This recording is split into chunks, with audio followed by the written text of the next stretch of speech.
Hello दोस्तों, नमस्कार।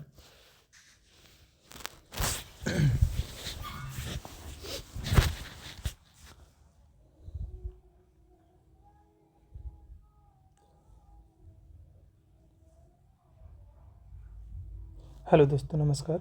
Chitrakoot academy में आप सभी का स्वागत है। दोस्तों, मेरा नाम संजय है। एक सवाल दोस्तों हमारे पास आरपीएफ कांस्टेबल 2019 में आया हुआ था।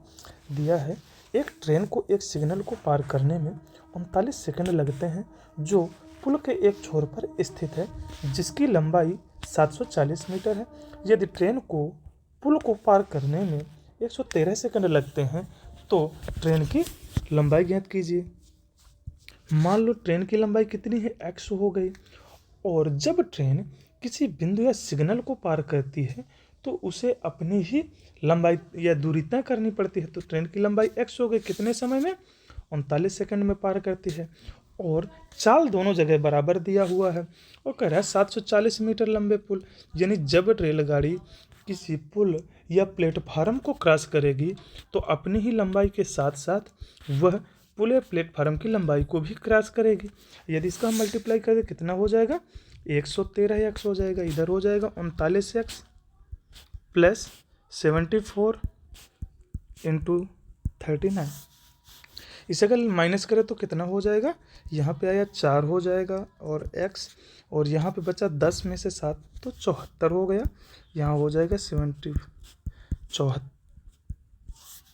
से 74 कट गए, तो x की वैल्यू कितनी आ गई, 390 मीटर। और इस प्रकार जो हमारा आंसर होगा वह सी नंबर सही हो जाएगा। अगले सवाल की बात करें, नेशनल लेवल टेस्ट में 500 छात्र परीक्षा के लिए उपस्थित हुए। इनमें से 42% छात्रों को 80 से 100% अंक प्राप्त हुए।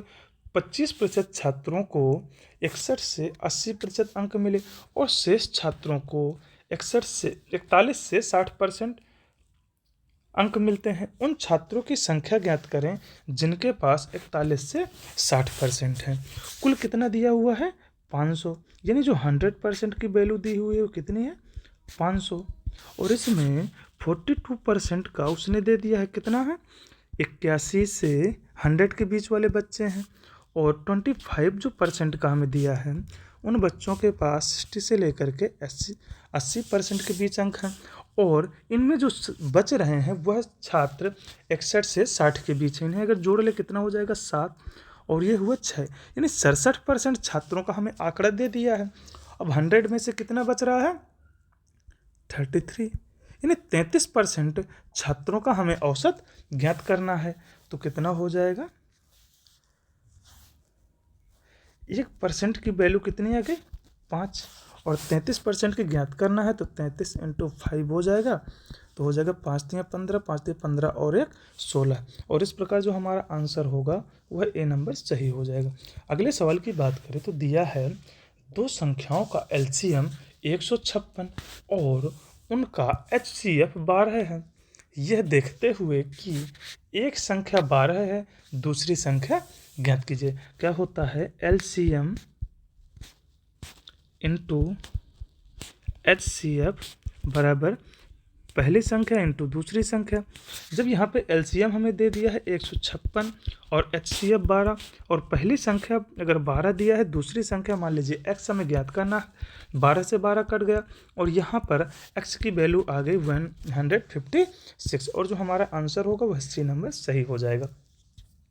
अगले सवाल की बात करें तो दिया है 3/4 प्लस 1/4 माइनस 7/20। यहाँ सबसे सर्वप्रथम हम करेंगे एलसीएम ले लेंगे। कितने बार गया, 4, 5 से यहाँ पे डिवाइड करेंगे, जितनी बार जाएगा उतना ऊपर का गुणा कर देंगे। तो 4 गया तो 12 हो गया, प्लस 5 बार गया ऊपर 5 हो जाएगा, और 1 तो ऊपर 7 हो जाएगा। इसे अगर करें 12 5 17, 17 में से अगर 7 को लेस कर दे तो कितना बचा, 10/20, तो कितना हो जाएगा, 0.5। और इस प्रकार जो हमारा आंसर होगा वह बी नंबर सही हो जाएगा। अगले सवाल की बात करें तो दिया है 2 साल बाद 10% प्रति वर्ष पर एक निश्चित राशि पर चक्रवृद्धि ब्याज और साधारण ब्याज के बीच का अंतर 462 रुपये निवेश किए गए धन की खोज कीजिए। मेरे भाई, ऐसा जब सवाल देता है क्या होता है, CI माइनस SI बराबर P कोष्टक में R/, 100 की पावर t होता है। यहाँ अगर दोनों के ब्याज का अंतर देखें 462 दिया है। मूलधन हमें ज्ञात करना है, r की वैल्यू कितनी है 10% और 100 हो जाएगा, और यहाँ पावर 2, इसे कैलकुलेट करें तो हो जाएगा p। ये 0 से 0 कट गया और कितना हो जाएगा 1/100, और यहाँ पर 462 है। यदि p का मान हम ज्ञात करें कितना हो जाएगा 462 और डबल 0, और इस प्रकार जो हमारा आंसर होगा वह डी नंबर सही हो जाएगा। अगले सवाल की बात करें तो एक दुकानदार प्रत्येक के लिए 94 पर 2 लेख बेचता है, जिनमें से एक लेख 10% पर लाभ कमाता है और दूसरे पर 10% का हानि कमाता है। कुल हानि या लाभ बताइए। ऐसे सवाल में मेरे भाई 1% की अक्सर हानि होती है। यदि हम बात करें तो इसका होता है हानि प्रतिशत बराबर x² 100। इतने % की हानि होती है, कितने की हो रही है 10 की, (100) हो गया। यहाँ बात करें तो ऊपर हो जाएगा 100/100 और पूरी वैल्यू कट गई, एक हमारा आंसर आ गया। अगले सवाल की बात करें तो दिया है एक व्यक्ति समान गति से 7/8 वह स्थान पर सवारी करता है और वह सामान्य समय से 22 मिनट देरी से गंतव्य तक पहुंचता है। लिया गया सामान्य समय ज्ञात कीजिए। मेरे भाई क्या होता है, स्पीड बराबर डिस्टेंस अपॉन टाइम होता है। और जब डिस्टेंस बराबर है तो कितना हो जाएगा, डिस्टेंस बराबर स्पीड इनटू टाइम हो जाएगा।